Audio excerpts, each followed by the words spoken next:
the Muslims were able to develop their naval power in the region. Now, if you look at the history of the Middle East, you will notice that all these major empires and civilizations that became dominant were able to become dominant because they controlled the land base and the water, the sea lanes. And of course, from a strategic point of view, they were able to dominate the trade routes. And as the Muslims gradually expand across North Africa, they begin to control the strategic points. And this way, Europeans who are interested in trading with the East would become very much dependent on Muslims. And this is very much documented in the historical literature because the Muslims began to control the Mediterranean, they controlled the Red Sea, and they controlled the Indian Ocean and the Pacific. And this gave them advantage, and that's one reason why the Islamic civilization became dominant during that period, from the 7th century right up to the age of exploration of Prince Henry the Navigator. During this span of time, the Muslims virtually dominated what was known as world trade, because all the silk that were coming from China and the Silk Road was dominated by the Muslims. And all the spices that were coming to Europe passed through Muslim lands. And of course, with Jewish intermediaries and some Christian traders, they were able to be carried into Europe. And North Africa became a very important platform in this Muslim equation, because North Africa is suddenly the land base separating Europe through the Mediterranean from Asia and Africa. And of course, this became very critical as the Muslims began to build a civilization in North Africa. And a number of towns and cities emerged in North Africa: Kairouan, Marrakesh, Tlemcen, Tunis, all these different towns that you now see on the map in North Africa gradually developed. There were towns that existed like Carthage during the Carthaginian period, when people we now call Lebanese, today we call them Lebanese, but they were Phoenicians in those days, moved from what is now called Sidon and Tyre in Lebanon across the Mediterranean to settle in North Africa, what is now called Tunis, to establish Carthage. And that became the Carthaginian civilization, which was the rival civilization to the Romans until the Romans defeated them after the First and Second Punic Wars. Now, what is very interesting here is the fact that when the Arabs took over the region, the global trade that was beginning to develop was done likely through seafaring. Now, of course, you know that the Greeks were good seamen in the region, and the Romans were able to develop their naval power. This was how they were able to conquer Egypt in the first place. So when the Muslims came, the Arabs basically were not seafaring people. The southern Arabs, as opposed to the northern Arabs, because you know the Arabs are divided into two groups: those who are the children of Adnan and those who are the children of Hatan. Now, you know, like those Arabs from the south, in what we now call Yemen, Oman, and Bahrain area today, those Arabs were more into seafaring. They knew the sea, and they developed their own vessels, like the doughboats. So they were very much familiar with the Arabian Sea and the Indian Ocean.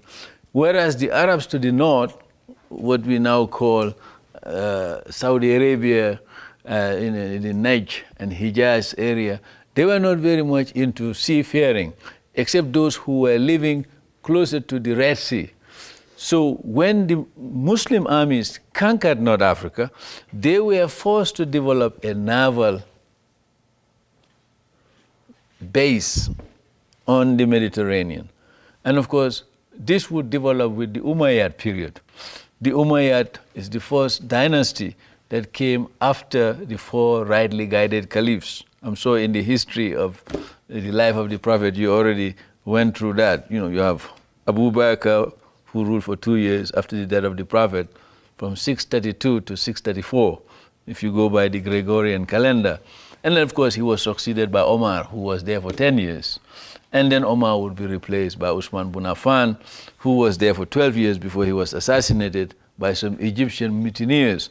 This provides the connection, showing you that by the time Usman bin Affan was the Khalifa, the Egyptians were already under the sway of the Muslims, to the point that they were sufficiently integrated into the Islamic empire that some of them would have the audacity to travel all the way from Egypt, which was a long way, to go and assassinate the head of the country, the head of the state. So the Muslims under the Umayyad dynasty developed naval bases on the Mediterranean, because that was the only way for them to check enemies north of the Mediterranean and potential enemies east of the Mediterranean. Because you have to remember, for a long time the Muslims were not in control of what we now call Turkey, and countries like Greece. All those countries in the Mediterranean that were Christians were still Christians. It will be only in the 15th century when the Muslims would take over what we now call Istanbul, which was then Constantinople. So you can see that even though the Muslims control much of the Christian lands, what we are former Christian lands like Syria, Iraq, Palestine, Jordan, and all those other areas, there were still Christian territories further to the north, known as Byzantium. And of course, it will take many generations before Byzantium would come under Muslim rule. Now, while the Muslims were exercising hegemony over North Africa, there was this urgent need to establish a naval base in that region. And of course, this led to the development of Muslim vessels in the region. And of course, this would also explain how Muslims would move from North Africa into what we call Spain. But we will come to the Spanish side of the story later on. What I want to show is that it took many centuries for Islam to move from Egypt, which was conquered 40 years after the death of the Prophet. And since that time, Egypt and the rest of North Africa would be gradually conquered by the Umayyad. And of course, during the period of the Umayyad, much of North Africa would fall under the control of the Muslims. And of course, the last Muslim conqueror who came close to the Atlantic Ocean is celebrated in Muslim annals as saying that if God, when he waded with his horse into the Atlantic and said, if there were land, we will keep on moving. So, you can see that the Arabs would have come to America head on long time ago, long before Columbus. Like if there was just land between Africa and the Americas, so they would have been here many, many years ago. So, because they were already on the edge of Africa, facing the Atlantic in the 8th century. So, it will take 7 centuries later for Columbus and others to come here. So you can imagine what would have world history would have been. But of course, as I told you in my lecture on Islam in America, you have some historians who seem to suggest that they came by boat. If they didn't come over land, they came by boat. Now,